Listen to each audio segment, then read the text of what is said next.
Bonsoir à tous. Donc c'est vrai que 15 minutes, ça va être très rapide.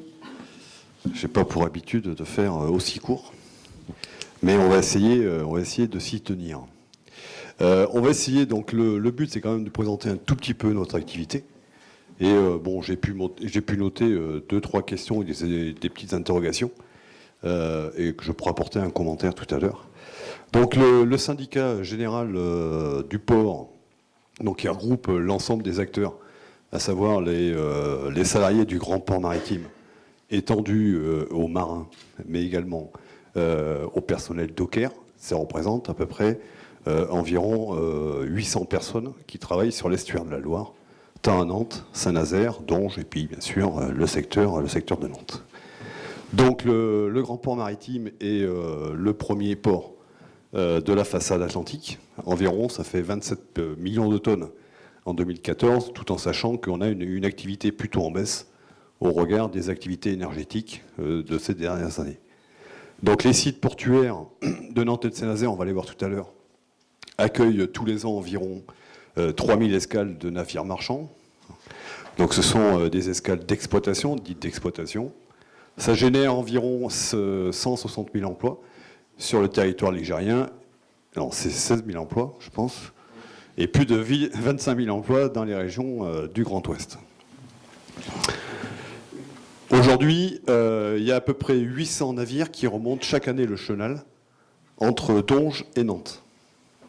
Donc ce trafic comporte, en fait, il est fait sous différentes formes. Donc c'est des bateaux que vous ne voyez pas forcément dans la ville de Nantes, car pour la plupart, ils s'arrêtent en aval, ils sont du côté du pont de Cheviré, et donc comme le port a été déplacé et sorti de la ville, avec des quais qui ont été fermés, et donc vous les retrouvez sur Cheviré, Cheviré-Avant, Cheviré-Aval, mais on y reviendra tout à l'heure, sur l'ensemble de ces trafics. Donc les trafics que vous voyez, c'est les navires commerciaux opérant sur Nantes. Ensuite, vous avez le trafic fluvial, mais j'y reviendrai pas. On vous a tout à l'heure expliqué suffisamment ce que c'était aujourd'hui le trafic fluvial et les navires d'opération, de dragage et d'entretien, mais ça j'y reviendrai et je donnerai une petite explication sur le bouchon vaseux, parce qu'il me semble qu'on ne vous a pas tout expliqué. Et ensuite, vous retrouvez paquebot, sablier, plaisance, etc. Donc là, c'est tout un tas d'activités, je dirais, ultra minoritaires qu'on retrouve sur le port. Ensuite, sur les sites nantais, on va vous le montrer tout à l'heure en diapo, vous avez aujourd'hui 3 sites qui sont essentiellement en activité. Vous avez Roche-Maurice, donc qui se situe au nord. C'est là où sont situés les silos. Vous avez Cheviré-Amont et Cheviré-Aval de part et d'autre du pont. Et ensuite, Cormoré, c'est tous les appontements à liquide que vous retrouvez au nord. L'ensemble de ces trafics représente environ 10%. Alors c'est très, très, très aléatoire en fonction de la campagne de céréales, mais ça représente à peu près 10% du trafic total sur le port. Alors là, on arrive... moi, je vois l'écran, donc je ne sais pas si tout le monde va pouvoir suivre. Donc je me déplace. Donc, qu'est-ce qu'on a ici ? On a 2 secteurs d'activité. Donc vous avez un des grands secteurs d'activité, c'est Cheviré-Aval, où on traite essentiellement tout ce qui relève du bois. Autrefois, on y faisait de l'agrumes, vous retrouvez les implantations de scieries, vous y retrouvez... donc c'est vraiment ce type d'activité qu'on va développer. Actuellement, toute cette partie-là est réservée au trafic de ferraille. Et en bout, en 185-186, vous retrouvez la partie sable et carrière. En arrière-zone, c'est les bases logistiques qui développent, qui transforment et qui s'occupent du bois. Sur l'autre partie, on en reviendra tout à l'heure, il y a une autre diapo. Au nord, donc là, vous retrouvez Cormoré. Donc le Cormoré, c'est celui complètement en haut à gauche. Donc ça, c'est le quai appontement à liquide. Et là, vous retrouvez également ce qu'on appelle le pétrole. Ensuite, vous avez différents quais d'exploitation. Et là, on arrive au quai de Roche-Maurice. Donc le quai de Roche-Maurice se situe au nord également, au pied du pont de Cheviré. Et là, on retrouve essentiellement comme activité du blé, un petit peu d'amont. Et en gros, c'est les 2 seules activités qui restent aujourd'hui sur ce secteur. Ensuite, on arrive à la partie, donc là, on y reviendra un peu plus tard sur cette partie-là. Donc là, on a la partie Cheviré-Amont. Donc sur Cheviré-Amont, on traite aujourd'hui ce que nous on appelle du bois blanc et du bois scié. Donc c'est du trafic fini, c'est des produits finis qui sont directement en livraison, et qui partent essentiellement pour l'ameublement.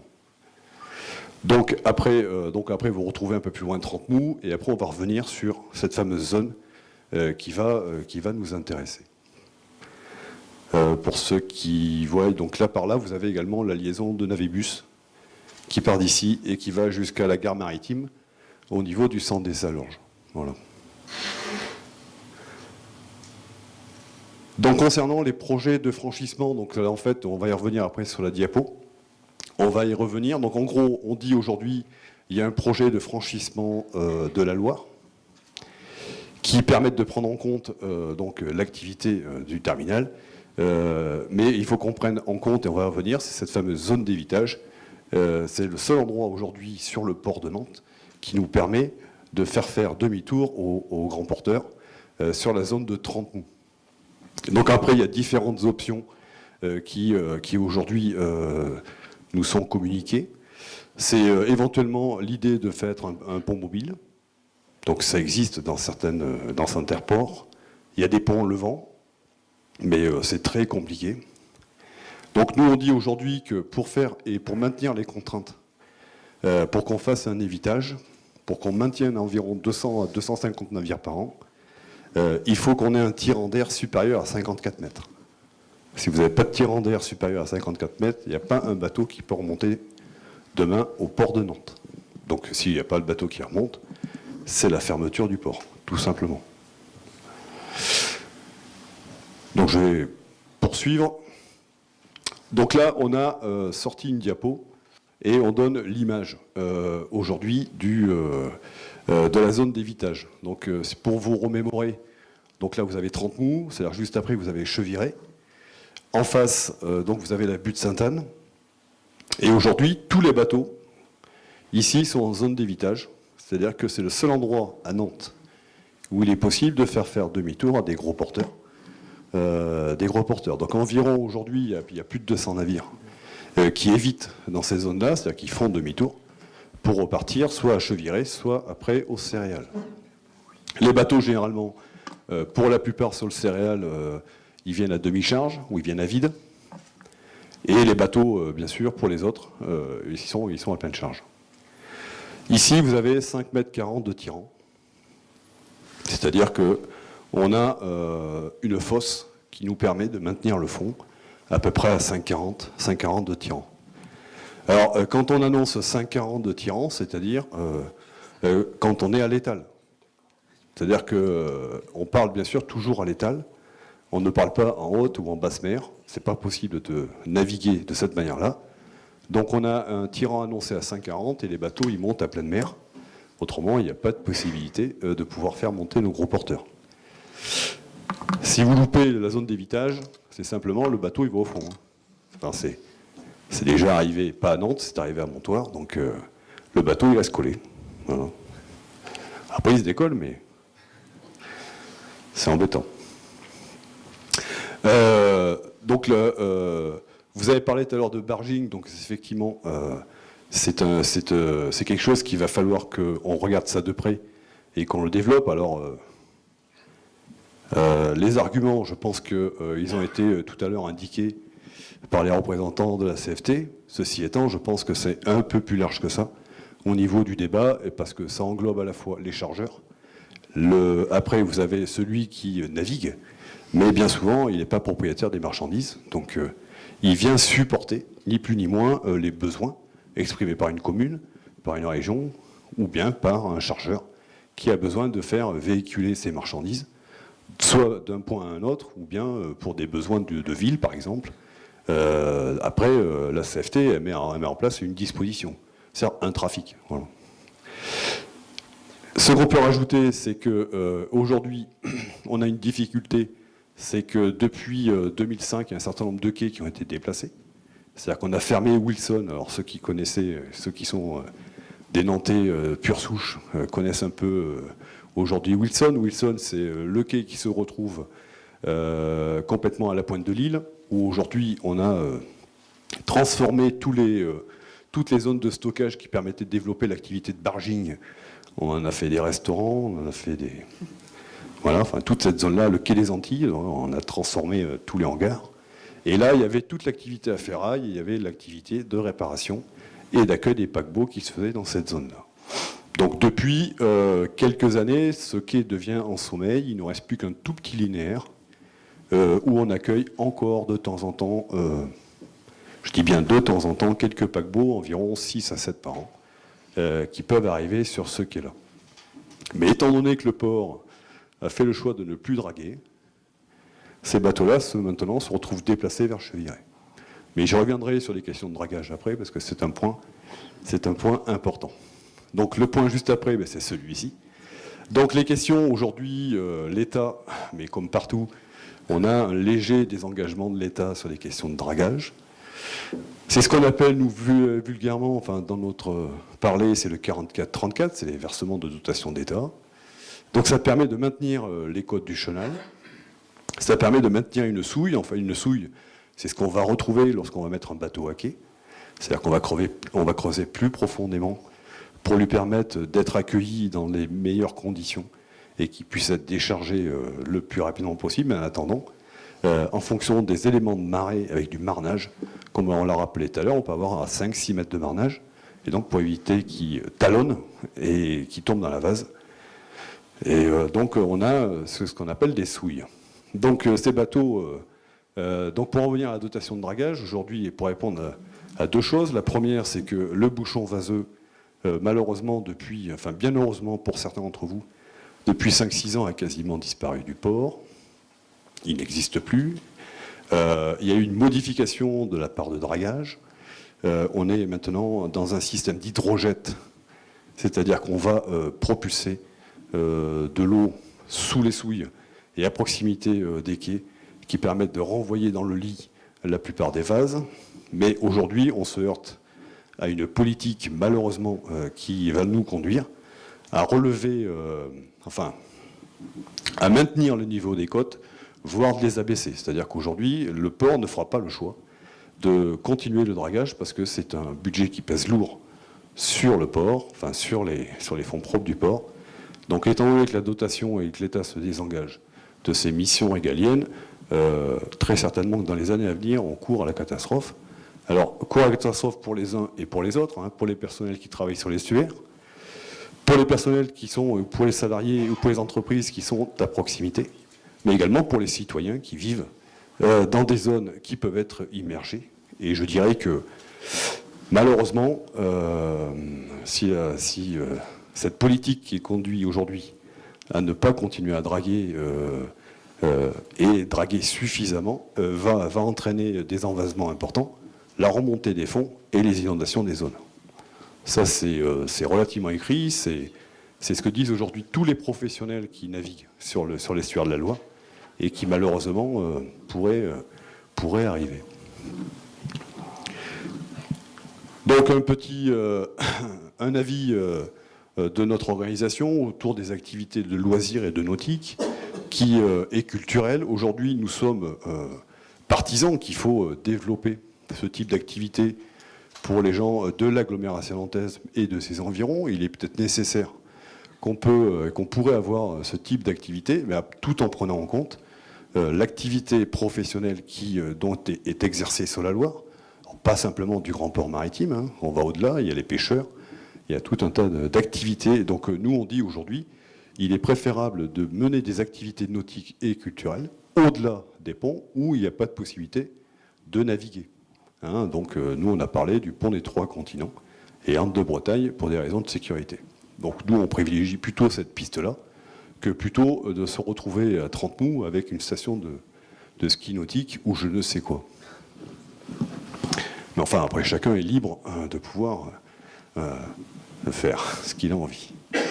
Pour faire face donc à la taille des navires, le port est obligé de se développer à l'extérieur des villes. Donc ça, c'est un choix et des contraintes obligatoires au titre de l'environnement et par principe de protection. Donc comme vous l'avez vu, les sites de l'aval se sont développés, les constructions de quais se sont développées Et tous les terrains aujourd'hui sont aménageables et il y a une emprise immobilière importante de la ville de Nantes, en particulier il va y avoir le développement du CHU, etc. Donc ça veut dire que tous ces terrains qui étaient autrefois de la réserve foncière du Grand Port Maritime, aujourd'hui vont plutôt à repartir sur l'aval.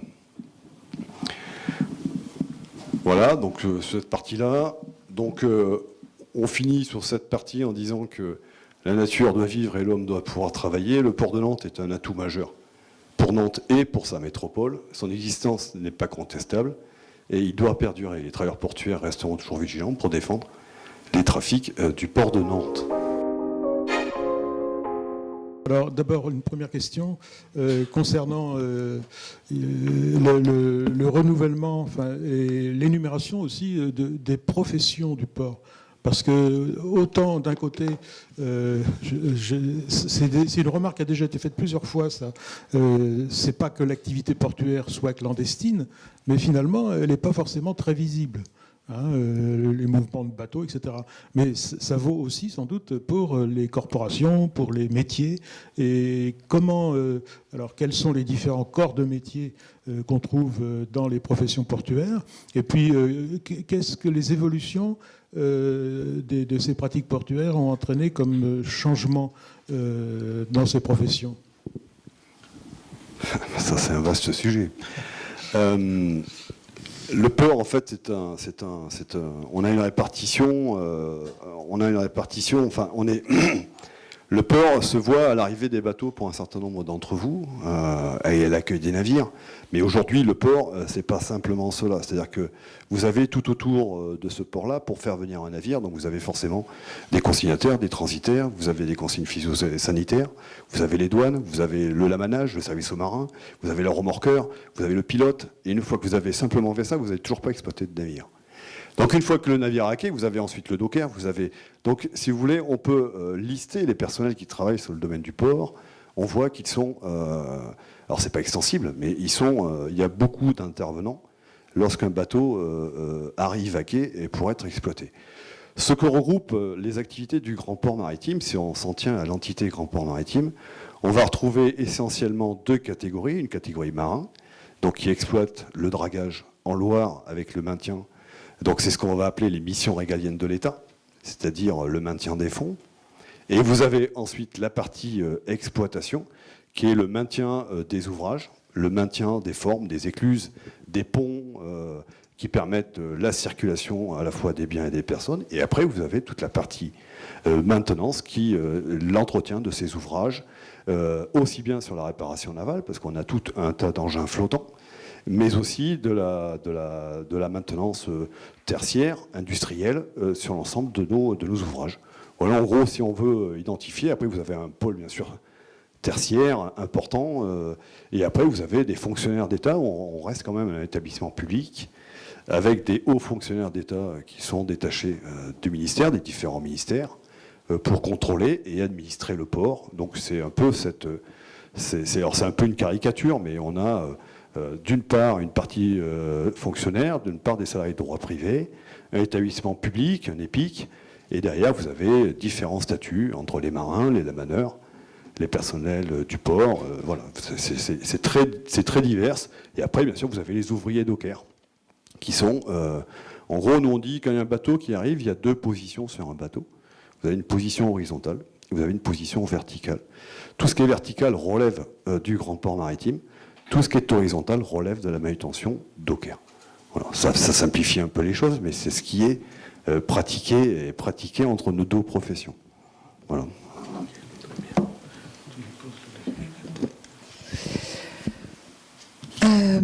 Vous l'avez un peu dit au cours de votre exposé, mais est-ce que vous pourriez nous repréciser quels enjeux vous voyez dans les évolutions de l'activité portuaire et les mutations du territoire fluvial lui-même ?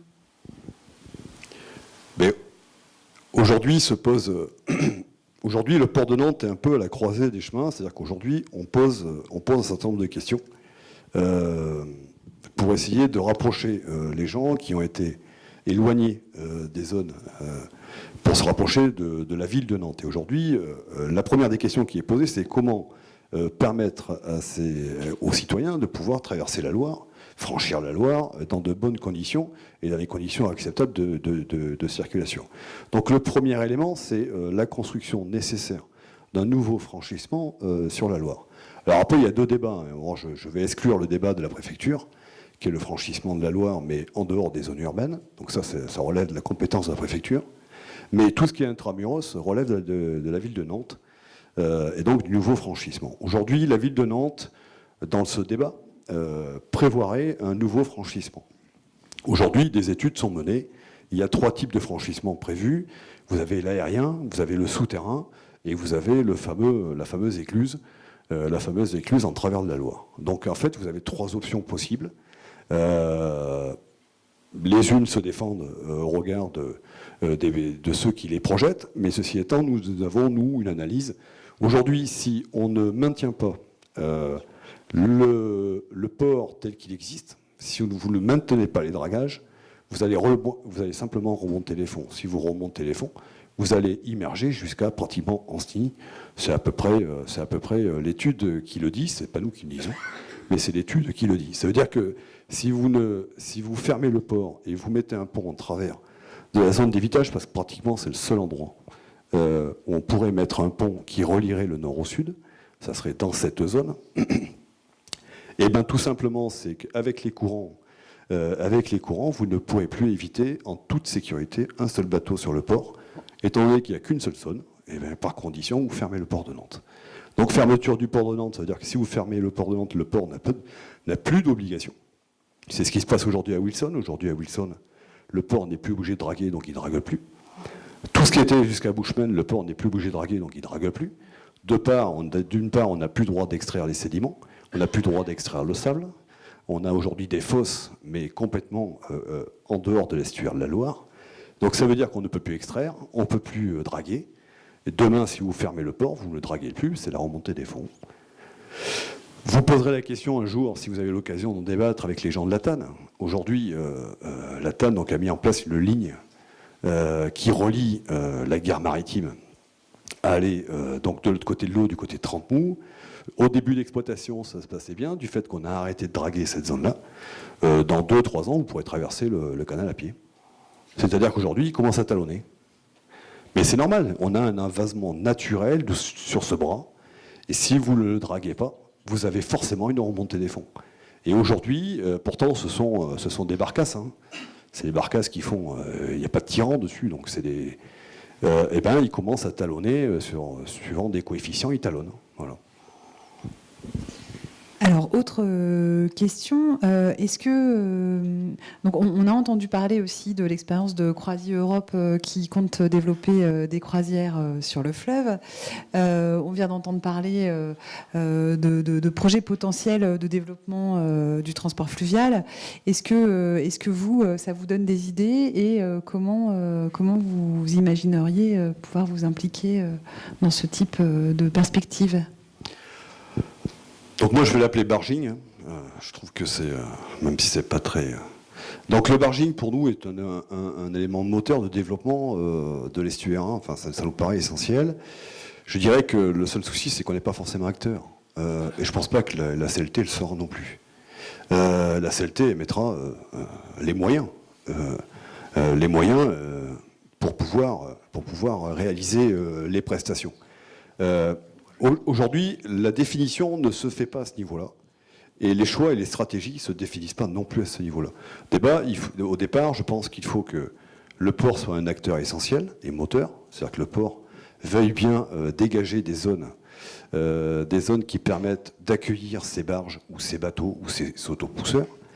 Deuxième chose, il faut qu'ensuite on ait une réalité au niveau des collectivités, de la communauté, enfin de différents acteurs de la région nantaise pour qu'ils veuillent bien vouloir développer cette partie-là, sans quoi, de toute façon, on n'y arrivera pas. Et ensuite, quand on parle, il y a un autre sujet, c'est le transbord, c'est ce qu'on appelle la dernière expérience qui a été menée, donc c'était l'expérience de Marfret, qui a été menée sur le port, donc c'était du transbord, c'est-à-dire qu'on avait rallongé de 60 bornes et on avait ramené au plus proche des conteneurs. Mais aujourd'hui, vous avez différents leviers. Aujourd'hui, vous avez la concurrence de la route.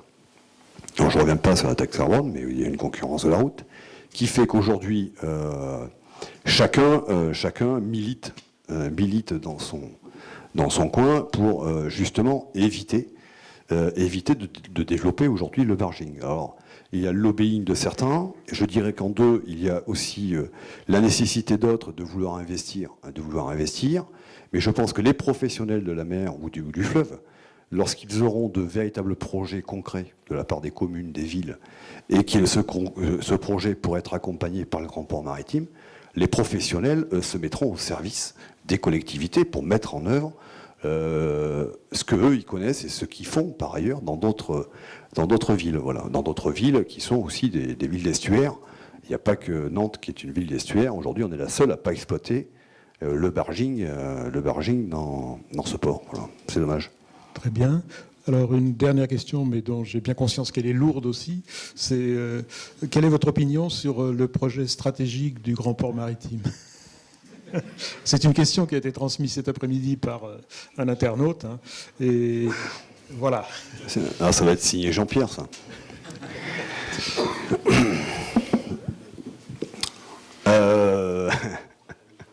D'accord. Le projet stratégique. Bon, le projet stratégique, c'est une obligation faite par la loi. Alors, je ne reviens pas sur le contexte de la loi, 2008, réforme des ports, etc., voulue par un gouvernement. Bref. Donc, il y a le port a l'obligation de donner ses grandes orientations sur les 5 prochaines années. En fait, ce que vous voulez, c'est savoir ce que moi j'en pense. Mais pour autant, c'est un peu plus compliqué que ça. Je dirais que le projet stratégique en lui-même, il est débattu dans les différentes instances du port, donc que ce soit le conseil de développement ou le conseil de surveillance. Et bien entendu, en relais avec le ministère des Transports.